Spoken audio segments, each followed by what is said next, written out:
Hey everybody, this is Rich and you're with Beekeeping with Rich.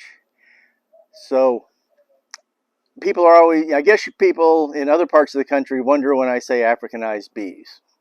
All of our bees are Africanized to one extent or another down here, some more than others. And I'm going to give you an example of that. About a week ago, I started getting buzzed by bees that were a good 30 feet away from the bee yard and not even in direct line of sight. I had my suspicions about which hive that was going to be, but I wasn't in a position to worry about it or bother with it then. This morning I want to get out in the bee yard. So at the moment it's July in South Florida. It's hot, it's miserable and humid. I decided on the colony that I figured was being aggressive and aggravating, I had a solid bottom board on them, and I decided I'd go ahead and put a screen bottom board underneath there to see if that would calm them down some or not. And it turned out that they were far more aggressive or defensive than I thought they were going into this whole thing. So we're going to walk to the bee yard, and as I say, I've been disturbing the bees this morning. We're going to go into the bee yard, and I'm going to give you a couple of minutes with not even the worst of truly Africanized bees, but these bees are past the line where I will tolerate them. I'm beginning the process of, I'll end up pinching the queen, but not today. But come on out here with me.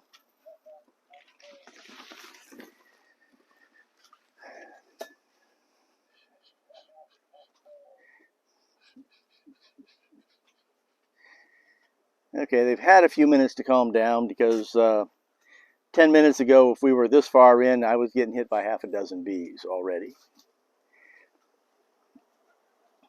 Now, you might think this was the hive I'm talking about. It's not. This is actually a very sweet hive. This is the hive I'm talking about. It's just been put on top of a screened bottom board. But come on around here. If my videographer will stand right about there, there is,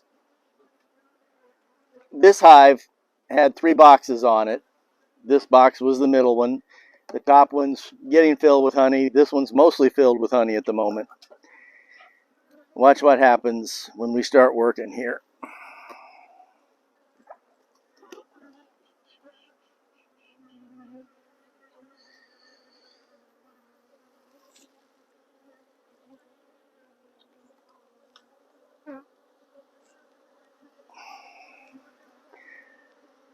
This frame will be going back in there because they're still empty frames.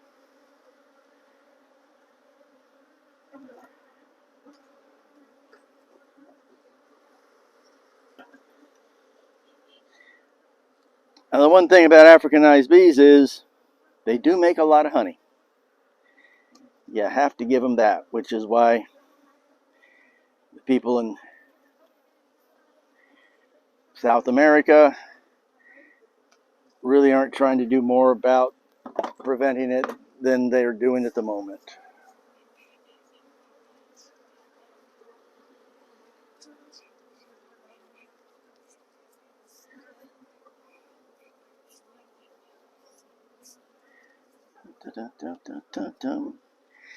Yeah, this hive came from the Sawgrass Mall, and it was pretty sweet when we were taking it out.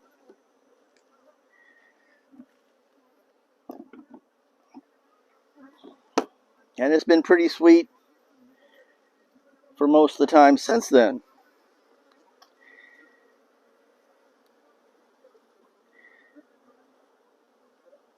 But last week, I guess they hit some sort of critical mass.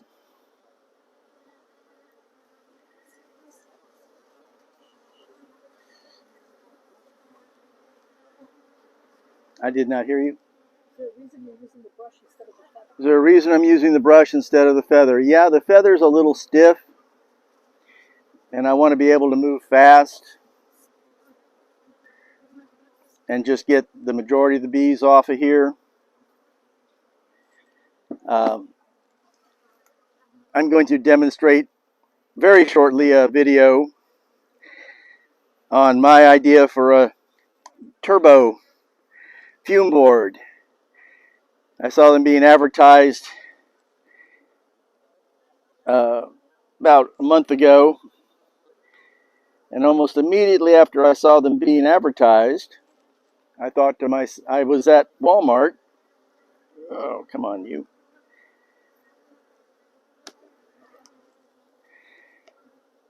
And in the discount section, there was a brand new battery operated uh, bait bubbler. Oh, okay. She's chiding me for talking about what I wanted to do next instead of what I'm doing now. Well, I'm brushing the bees off and putting them in a box. Well, for parts of the country where it's such a non-thing, in South America in the 50s, European honeybees in the heat and humidity and conditions weren't doing well. That is, the Italian honeybees. And a brilliant man decided to breed. He wanted to cross the African honeybee, Apis mellifera scutellata, with our Italian honeybee, Apis mellifera. Oh, which one's the Italian? Whichever. Well, whichever is the Italian, one of the melliferas, but not the mellifera, because that's Apis mellifera. Mellifera is the old black bee. It'll pop into my head in a minute, whatever it is. And they were doing fine until a grad student decided that somebody had made a mistake by putting this queen excluder on the front of a hive, and he took them all off. And when he did, it was actually more the drones got out into the environment, not the queens. But the drones started crossing, and we got the rather aggressive African honeybee in South America. And that was actually in the late 50s. And by the 90s, they had moved up from South America into Arizona, New Mexico, Texas, and such. And a little earlier than that, through a different route, probably, look at that. Isn't that some pretty stuff? You'll notice you shake it, you're not getting any drips out. While it's not quite completely capped yet, the nectar that's there isn't coming out. You're not seeing it on the board down there. So quite likely, yeah, but well, the behavior, we're showing the behavior of the bees. Far more aggressive, although I must say, in the 40 minutes or so since I put on a screen bottom board, these are quieting down a bit. This is not nearly as rough as they were here just half an hour ago. But still, there's a lot of bees in the air. The moment you expose these bees to the air, a whole lot come up. It's very different than people who have regular honeybees.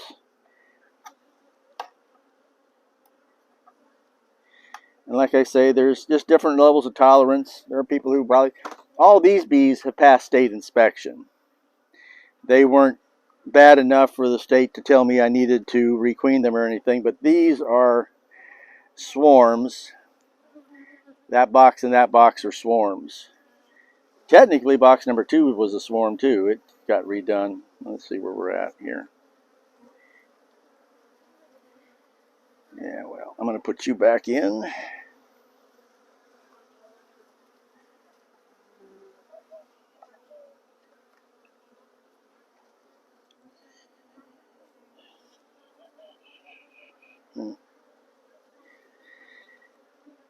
Okay, well, since they're not quite doing it And since the next thing I'm going to do anyway is to take the top off, check that next box for full frames of honey, and if there's either empty frames or frames that are ready to take, which either way I'm going to replace them with these. So let's see what happens when I open this up where they've had a chance to calm down for the last half hour.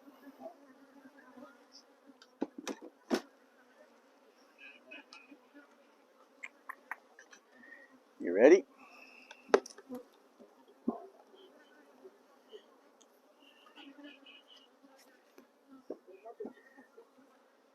Well, they don't seem to be bothering much.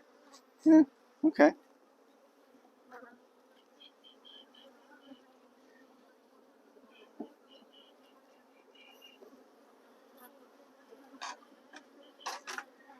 All right, well, they're trying to make liars out of me. They've calmed down quite a bit since a half hour ago when I was out here blasting and I couldn't walk away without 30 bees on me. Yeah, but I'm stealing honey. There's always going to be bees in the air when you're stealing honey. I wasn't stealing honey then. I was just moving boxes around a little bit, and I had each box covered as I moved it. So they weren't even exposed to the air or anything, and they were going nutsy crazy on me. So, well, this is what Africanized bees are like. I'm just going to stand here quietly for a moment.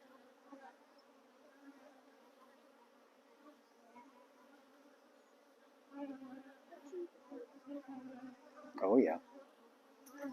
And they're thumping on my veil and everything else. I started out with the lighter equipment I normally do my bee work in. After 30 seconds, I'd taken about 7 stings. And so I decided to go in and suit up. But that's all for now. This is what Africanized bees that are a little over the line look like. So this is Rich. This is Beekeeping with Rich. We are going to requeen them. Yeah, they're going to have to be requeened. I was actually asking somebody yesterday if he had any queens available, and he didn't just at that moment. But next week, I've just put in a queen excluder there to make sure I keep the queen in the bottom box so I can find her easier. Because I don't normally use excluders. I let them do what they want to do. But in this instance, all I see up in here is a few drone cells. I don't see any brood at all. Well, this is why. But this is why you have to requeen swarms. And to be perfectly honest, I had one that was so bad that pinching the queen wasn't even a solution, because there were so many frames with drone on it that I just could not put those genetics into the environment. I mean, you pinch the queen, the new queen isn't going to be laying eggs that hopefully with a roll of the dice are better for at least 3 weeks. Well, 4 weeks really. And in that time, all the drones would have been hatching out, and I would have been putting those genetics in. So that hive, I just killed that night. I put a plastic bag out on one of these tables. I set the hive on that table at nightfall. I pulled the bag up around it, tightened it up, and let the sun do the job the next morning.